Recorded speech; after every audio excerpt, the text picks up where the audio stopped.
A segunda fase é a mais importante de todas. Ela se diferencia da primeira na medida em que se a gente está colocando aqui nesta fase, o compartilhamento significa dizer que estarão sendo compartilhados os dados cadastrais. Dados cadastrais são os dados pessoais dos clientes. Você já deve ter ouvido falar do Open Banking, mas sabe como vai funcionar na prática?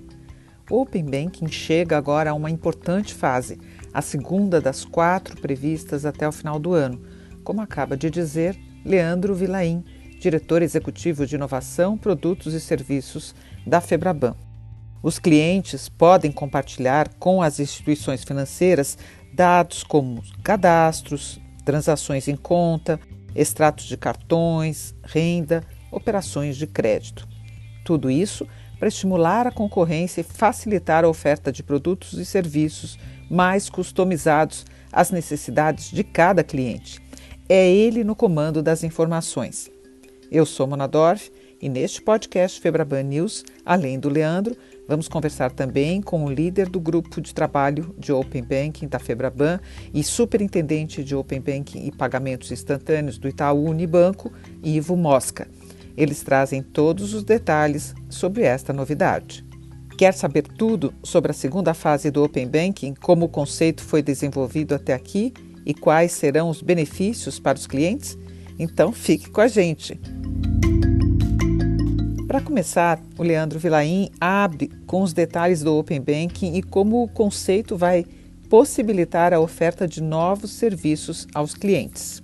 O Open Banking é a capacidade do cliente autorizar o compartilhamento dos seus dados, tá certo? Em linhas gerais é isso. Se pudesse resumir numa única frase, essa é a única frase. Então, lá na Lei Geral de Proteção de Dados já havia uma previsão legal. Eu acho que isso em várias geografias, em vários outros países do mundo, a questão da propriedade dos dados, desde da implementação da GDPR na Europa até a própria aprovação da Lei Geral de Proteção de Dados no Brasil, fica muito mais claro, muito mais evidente de que os dados são informações pertencentes aos clientes e não às corporações, né? O setor bancário já tinha esse posicionamento anteriormente, alguns bancos já trabalhavam com algumas APIs, mas efetivamente nós tínhamos também algumas regulações que limitavam um pouco esse compartilhamento de dados. O Open Banking vem para resolver um pouco essa questão. Então, o cliente passa a ser detentor das suas informações e ele, a partir do momento que ele é detentor das suas informações, ele é o proprietário das informações, ele faz o que ele bem entender com as informações, inclusive compartilhar essas informações com outros participantes do mercado. Falamos aqui que são 4 fases de implementação e agora chegamos à segunda delas. Leandro, pode falar de forma resumida o que representa cada etapa? A primeira fase foi lançada, já está em funcionamento, foi lançada em fevereiro desse ano, fevereiro de 2021, ele corresponde ao compartilhamento, uma fase que a gente chama aqui de Open Data, que são, em tese, em linhas gerais, são compartilhamentos de dados que já são públicos, né, de alguma forma. Nessa primeira fase, o que se fez foi disponibilizar as informações de uma maneira organizada, estruturada e através de APIs de forma automatizada, dados e informações sobre os produtos de cada instituição financeira. Então, todas as instituições financeiras, todas as instituições participantes tiveram que carregar no Open Data as informações com relação aos seus produtos, né? Então, qual é a característica, por exemplo, de um financiamento imobiliário, né? Qual é a taxa que é praticada, quais são as tarifas que são praticadas, qual é o prazo de financiamento, para quem se destina aquele tipo de produto. Então, isso colocado de uma maneira estruturada, os sistemas são capazes de ler essas informações e apresentar para o cliente de uma maneira muito mais organizada, de uma maneira muito mais simples. O que você fazia antigamente, talvez, para buscar um financiamento imobiliário, de entrar na internet banking de cada banco, de cada participante, para fazer essa comparação, anotando num papelzinho, você vai poder fazer isso na tela do seu computador ou do seu celular. A segunda fase é a mais importante de todas. É a que nós estamos falando agora, vai entrar em funcionamento a partir do dia 13 de agosto. Essa fase, ela se diferencia da primeira na medida em que, se a gente está colocando aqui nesta fase, o compartilhamento significa dizer que estarão sendo compartilhados os dados cadastrais, dados cadastrais são os dados pessoais dos clientes. Nome, endereço, renda, telefone, endereço de e-mail, nome do pai, nome da mãe, todas as informações pessoais dos clientes. E, além disso, as informações transacionais. Nós estamos falando de extrato de conta corrente, extrato da conta de cartão de crédito e empréstimos e financiamentos, características de eventuais contratos de empréstimo e financiamento que o cliente tenha com aquele banco. Então, aqui é a fase, essa fase 2 é a fase onde vai ter a maior quantidade, a maior volumetria de troca de informações e onde se exige, a partir dessa fase 2, pelo fato de se tratar de dados pessoais dos clientes e dados da sua conta corrente, é onde exige do cliente a autorização e o consentimento para o compartilhamento dessas informações. A fase 3, programada para o dia 30 de agosto, ela se trata de iniciação de pagamentos, né? Também pressupõe aqui a autorização do cliente, mas ele basicamente permite que você possa fazer transferências e pagamentos sem necessariamente entrar no aplicativo do seu banco. E a fase 4, nós estamos falando aqui de dados abertos a partir de 15 de dezembro desse ano. Nós estaremos falando aqui de dados, são dados abertos, dados públicos de informações de investimentos e seguros, tá? Posteriormente, em maio, aí entram os dados privados de investimentos e seguros. Também a fase 4, ainda estamos nos estágios iniciais aqui de desenvolvimento e de especificação. Entrando especificamente na fase 2, que você disse ser a mais importante, a que começa agora, dá para dar exemplos de uso no dia a dia? Quais as opções de serviços que os clientes vão ter à disposição? Vamos imaginar, por um momento, que você tenha uma pessoa, um cliente, tenha conta em três bancos ou 3 instituições financeiras, né? Na medida em que ele autoriza que cada uma dessas instituições financeiras compartilhe os seus dados, isso gera uma oportunidade, por exemplo, do que a gente chama de um agregador de dados, né? Na medida em que ele autoriza que cada uma dessas 3 instituições financeiras compartilhe os seus dados de extrato, né, com um dos 3 ou com um quarto participante, ele pode ter, em tese, usando tecnologia, você pode ter um único extrato bancário que consolide as movimentações de 3 instituições financeiras. Muito importante também para as empresas, para microempresas que usualmente têm um leque maior de contas de movimentação e precisam fazer a conciliação bancária. Então tem várias aplicações aqui bastante importantes. Importante também para um caso, por exemplo, de avaliação de crédito, né? Então vamos imaginar que você queira fazer um financiamento imobiliário numa instituição financeira com a qual você nunca teve relacionamento, né? E a instituição financeira também, como ela nunca teve relacionamento contigo, ela não sabe quanto é que você ganha, não sabe quanto é que você gasta, não sabe a tua capacidade de repagamento, não sabe se você é capaz de assumir aquele financiamento, até para o teu próprio bem, até para o próprio benefício do cliente. Na medida em que você autoriza o compartilhamento das informações, aquela instituição financeira vai ter maior quantidade de dados para poder avaliar o seu crédito. A avaliação de crédito se torna muito mais robusta. Você pode fazer também, por exemplo, comparação de produtos financeiros, né? Uma instituição financeira tem lá um hall de produtos, você vai poder comparar as condições comerciais que aquelas 2 instituições financeiras praticam, você vai poder escolher o melhor produto que se torna mais conveniente para você. Você pode também fazer verificação de identidade e, finalmente, outros casos de uso, pagamentos de transferência. Há exemplo do que aconteceu, por exemplo, com a Internet Banking lá na década de 80, quando chegou a Internet Banking, a gente não sabia exatamente para que servia aquilo ali, pelo menos já denunciando a minha idade aqui, né, que eu vivenciei aquela época, a gente não sabia exatamente para que servia o Internet Banking, mas ao longo do tempo a gente foi dando várias aplicações, vários usos. O Open Banking não vai ser diferente. Eu acho que as ferramentas aqui poderão propiciar aqui novos produtos, novos serviços, que nesse momento talvez a gente nem consiga imaginar. É importante destacar que tudo isso só acontece com o consentimento do cliente, ou seja, o consumidor tem total poder do que quer compartilhar e por quanto tempo e para quais fins as instituições vão poder usar os seus dados. O Ivo Mosca, do Grupo de Trabalho do Open Banking na Febraban, vai esclarecer como funciona essa autorização. O processo de consentimento e autorização tem premissas, regras e conceitos importantes, né? Então, o primeiro deles é que, ao você solicitar para que o cliente compartilhe dados com a sua instituição, você precisa, ter uma finalidade específica para esses dados. Então, no momento do consentimento, o cliente precisa saber para que esses dados serão utilizados. Então, esse é um princípio importante, porque não é só os dados eles têm uma finalidade específica e o cliente, então, ele sabe qual é o dado que está sendo compartilhado, para que este dado será compartilhado e por quanto tempo este dado será compartilhado. Que o consentimento vale por até 12 meses. Então, o cliente pode optar por até 12 meses que esse consentimento fique válido para que a instituição vá buscar os seus dados. Mas você também pode compartilhar os seus dados de até 12 meses atrás, quando você fala de dados transacionais. Então, na prática, você teria o seu extrato dos últimos 12 meses sendo compartilhados. Um outro aspecto importante é que você está sempre fazendo consentimento numa instituição, você é direcionado para a instituição doadora de dados, onde você faz a sua autorização e depois você retorna, então, para seguir com a efetivação na instituição receptora. Ou seja, você tem um nível de segurança, mas que garantem este cumprimento. Outra questão importantíssima é a segurança da informação.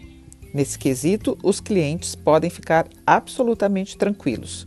Certo, Leandro? A indústria bancária utilizou toda a sua expertise na construção disso aqui. São anos e anos. O setor bancário, aliás, o setor bancário no Brasil possui hoje os maiores especialistas na área de prevenção e segurança. Segurança é o que está no nosso DNA, né? Isso além de várias regulamentações do Banco Central com relação à segurança, nós historicamente já tínhamos lá essa atividade bancária, é uma atividade regulada há muitos anos, desde a Lei Complementar 105, que garante o sigilo bancário, né, até as regulações do próprio Banco Central. A LGPD, aprovada no ano passado, só veio para coroar, né, um arcabouço que é absolutamente protegido e seguro em todos os seus aspectos. Então, utilizamos todas as camadas de segurança, da experiência que o setor bancário já possui e que já estão consolidadas no mercado. Hoje ninguém fica aflito, ninguém fica com receio de usar o seu aplicativo no seu celular, porque isso não foi construído da noite para o dia, foram vários anos de experiência e a gente consegue utilizar esse conhecimento, utilizamos esse conhecimento aqui na construção do Open Banking. Em termos de segurança, a gente utiliza o que há de ponta em termos de tecnologia de informação e segurança de informação.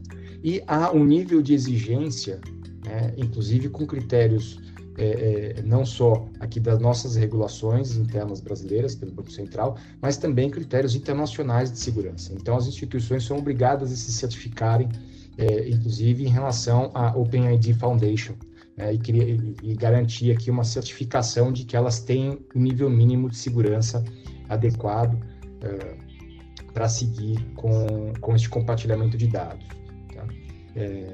Uma outra ferramenta que adicionar uma outra camada é a própria certificação que a instituição, o certificado de segurança que a instituição também adquire para garantir que as transações sejam assinadas e transmitidas de forma segura. Tá? Então, isto aqui garante um nível de segurança em relação à transmissão de dados. Mais uma particularidade do Open Banking é que, diferentemente de outros sistemas tecnológicos, as informações não ficam armazenadas em um repositório único. A conexão dos dados se dá numa espécie de avenida, ou melhor, de túnel blindado, se eu tiver de usar uma imagem. E esse túnel integra diversos aplicativos.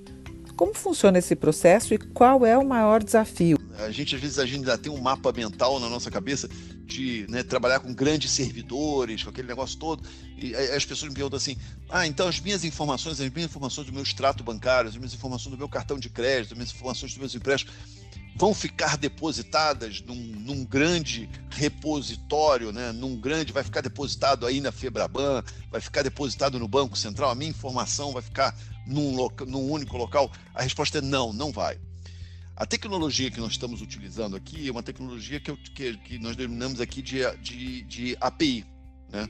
Que é o protocolo de interface de aplicativos, né? É um protocolo que você faz com que dois aplicativos possam se comunicar entre si. Eu passo também para essa minha experiência de ter um aplicativo, por exemplo, um aplicativo no meu celular, que ele pega as minhas informações e compartilha aquelas informações com outro aplicativo, né? Isso é chamado uma tecnologia de API. E aqui também não é muito diferente. Haverá um protocolo de comunicação entre as duas instituições diretamente. Não vai existir um repositório central onde todas as informações estarão depositadas. Cada instituição vai manter os seus bancos de dados, vai manter as informações próprias dos seus clientes e compartilhará aquela informação com a outra instituição mediante autorização do cliente. É uma tecnologia um pouco diferente, mais distribuída, né? Não é um blockchain também, por outro lado, porque o blockchain partiria do pressuposto que todos os participantes soubessem a informação que por todo o ecossistema, portanto, também não é blockchain. É uma tecnologia mais simples de API, em que você faz com que duas pontas se conversem. Já deu para perceber a complexidade desse sistema e, claro, não foi nada fácil chegar até aqui.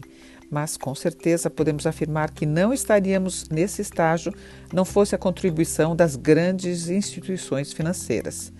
Não só com um investimento de quase 100 milhões de reais, mas também com a ajuda de centenas de profissionais capacitados. O cronograma para implementar o Open Banking foi desafiador e os bancos tiveram cerca de 1 ano para fazer o que o Reino Unido, por exemplo, fez em 4 anos. Leandro, como os bancos deram conta de garantir o cumprimento dos prazos sem perder a qualidade e principalmente a segurança do sistema? Cada um dos bancos teve que se preparar também internamente para a recepção desses dados, para a captura, mudança das suas telas do mobile banking, para a captura dessas informações, captura do consentimento, como é que vai tratar essas informações, novos produtos. Cada instituição financeira tem o seu próprio custo.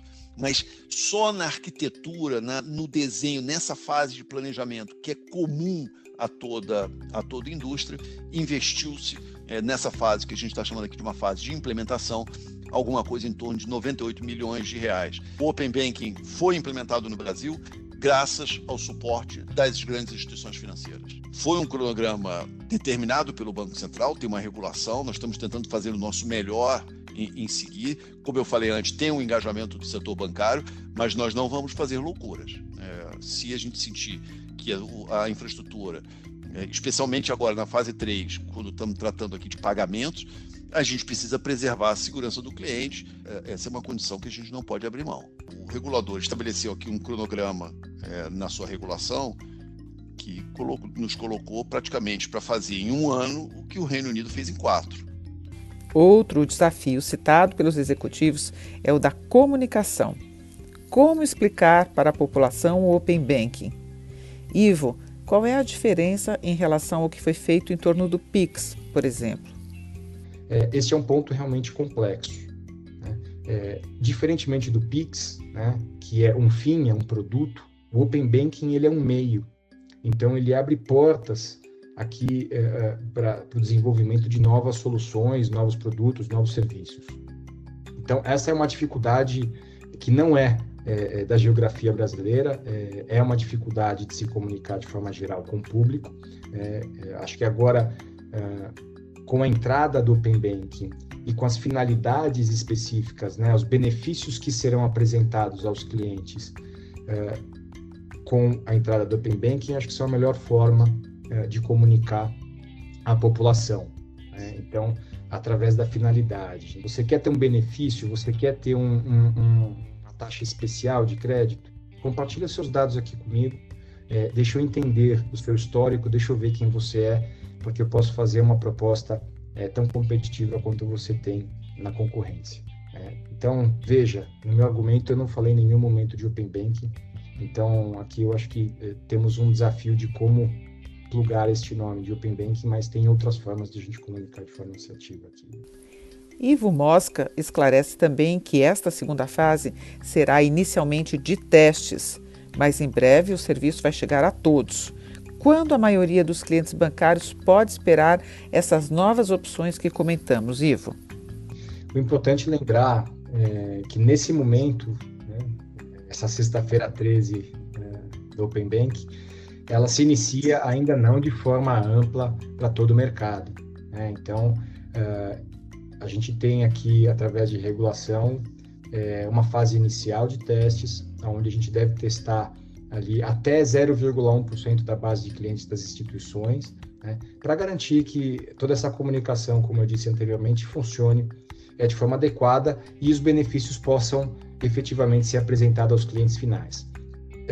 Esta evolução, né, da base de clientes vai se escalando e ali no final de setembro nós teremos então o Open Banking funcionando, né, fase 2 para todos os clientes de mercado. Tá? Então temos aqui ainda uma fase inicial de testes abertos, né, funcionando integralmente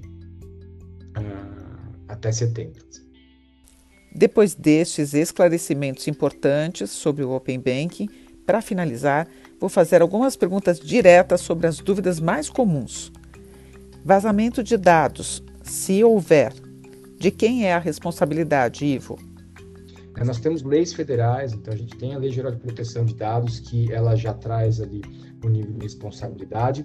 Nós temos aqui as regulações também, né, que nos obrigam, tem a supervisão do Banco Central também para tratar a responsabilidade de quem foi o responsável pelo vazamento, lembrando que, né, ou foi da instituição doadora ou da instituição receptora, dado que você não tem uma base centralizada. E tem um terceiro ponto, né, que as instituições, ao aderirem ao Open Banking, elas assinam um termo de resolução de disputas, né, onde você tem algumas regras, você tem simplificação de casos, e isto acaba dando um direcionamento em relação a algumas responsabilidades de cada instituição. Tá? Então, você tem essas três camadas que ajudam a direcionar aqui os responsáveis em caso de vazamento. Tá? E quais são as medidas que as instituições tomaram? Assim, todo o secretariado, regulador e governança do Open Banking tem colocado segurança como um fator primordial, como já colocado anteriormente em termos de segurança de informação. Seguimos os mais altos padrões, inclusive trazendo novas tecnologias aqui, além das que nós já utilizamos para garantir a segurança do sistema financeiro. E aí é claro que você tem medidas aqui dentro de cada uma das instituições, dentro dos seus diferentes níveis de risco, para garantir a segurança dos dados, o armazenamento dentro da instituição. Dicas básicas que não podemos nos esquecer nunca no mundo digital. O banco nunca vai pedir uma informação que ele já tenha. Então, parta desse princípio, né? Se você tiver isso na cabeça, já é um grande facilitador. Portanto, o banco nunca vai pedir, clica aqui, o famoso clique aqui e me dê seus dados para cadastrar aqui no Open Banking. Ele não vai fazer isso, né? A outra coisa importante é utilize sempre os canais oficiais do banco. Está em dúvida? Utilize o seu aplicativo do banco que está no celular, utilize a página na internet. Não utilize links, não clique em e-mails desconhecidos, não aceite ligações do banco pedindo informações adicionais. Utilize sempre os canais que o banco oferece para você, seja o aplicativo do seu celular, seja os telefones do call center, seja a tela do seu computador lá no Internet Banking. Leandro, o banco pode fazer abordagem por SMS? Não vai fazer convite por SMS. Isso aqui, em geral, esses convites são falsos e levam a páginas falsas de internet. A nossa recomendação é nunca clicar em links enviados por SMS. Open Banking ou Open Finance, afinal? Qual é a diferença, Leandro? O Open Finance é uma coisa muito mais ampla, na medida em que você, até o final do ano, você tem uma previsão já de começar a compartilhar dados de seguros, dados de investimentos, previdência, etc. É uma coisa muito maior do que, efetivamente, dados bancários. Além do mais, como participam instituições não bancárias também do projeto, obviamente que a tendência de nós começarmos a chamar isso aqui de Open Finance no Brasil, ela vai ser uma posição consolidada. Nós só não o fizemos nesse primeiro momento porque nós tínhamos outras, tínhamos outras prioridades, inclusive a própria implementação da fase 2 nesse momento, mas já está no nosso radar aqui, de pouco a pouco, migrando o projeto para um Open Finance, por entender que isso aqui é uma coisa muito mais ampla do que simplesmente compartilhamento de dados bancários. Ele pressupõe compartilhamento de dados de todas as instituições financeiras do Sistema Nacional. Obrigada, Leandro e Ivo, pelas explicações, uma verdadeira aula sobre o Open Banking e como esse conceito pode beneficiar os clientes bancários. Agradeço a sua companhia, a sua audiência em mais essa edição do podcast Febraban News, com novidades e tendências que fazem parte do seu dia a dia. Fiquem ligados nos canais digitais da Febraban e na Numis, nossa plataforma de conteúdo de tecnologia e inovação no setor financeiro. Em breve vamos trazer mais detalhes sobre o Open Banking e as próximas fases que estão por vir. Mas você já pode ouvir, se tiver mais curiosidade, os outros 2 podcasts sobre o mesmo tema que estão nas nossas plataformas de áudio. Até a próxima!